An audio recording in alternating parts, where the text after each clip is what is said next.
જે કાર્યકર્તાઓ છે મેં સૌથી મોટા ગણાય, કારણ કે એની મહેનતથી એટલા સુધી અમે પહોંચ્યા હોય. તમારા માટે બધા તાલીઓ.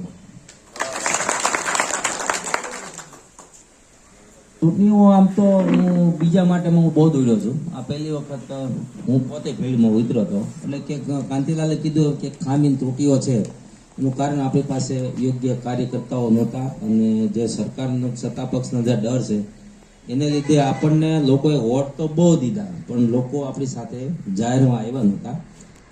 જેટલા પણ ઉમેદવારો જીતા છે, હાર્યા છે, એ બધાએ આજથી જ નક્કી કરીએ કે આ જે વસ્તુ આપણે એવા છે ને આને કાયમી લાગુ કરીએ, એક મજબૂત ટીમ અને સંગઠન પોતપોતાના ગામ અને વિસ્તારમાં બનાવીએ, કારણ કે સંગઠન વગર ચૂંટણી જીતી અશક્ય વસ્તુ છે. એટલે સંગઠન અને યુનિટી જાળવી રાખવાની, જેમ સાહેબે કીધું એમાં સરપંચોની ચૂંટણી આવે છે એટલે લોકો મને બહુ કહેતા હતા તમે હારી ગયા, બહુ ખોટું કર્યું. 66 મને મતે મારી સામે આખી અમરેલી જિલ્લા ભાજપ હતી, અને હું 66 એડકો એટલે આપણે બહુ મોટી ઝાપટ મારી. જે ભાજપના ગઢ કહેવાય ને, અમારા હિતેશ સગડે ખાલી 19 મતે એરો, ખાલી 19 મતે. બાકી અહીંયા 400 ડાઉન હાલે.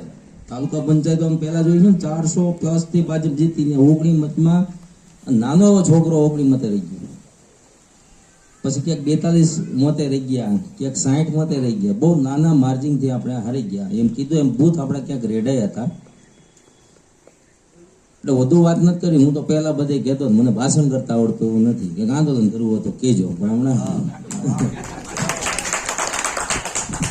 થોડું આવડી ગયું છે. પણ હું સંગઠનનો માણસ છું, એટલે મને સંગઠનમાં વધારે રસ છે. એટલે હું 1 કે 2 દિવસમાં પાછો આપણે ગામડે જે લોકોએ આપણે મત દીધા ને આભાર વિધિ માટે આપણે દરેક ગામની અંદર બધાએ જવાનું છે. ચૂંટાયેલા છે એ નહીં, હારેલા છે એ નહીં. એટલે કાર્યક્રમો આપણે 2 દિવસ પછી શરૂ કરશું, નામને મળશું, અને ભવિષ્યના કે ચાલુ કોઈ એના પ્રશ્નો હોય છે એના માટે આપણે મજબૂતાઈ કરવી, લડશું. આભાર.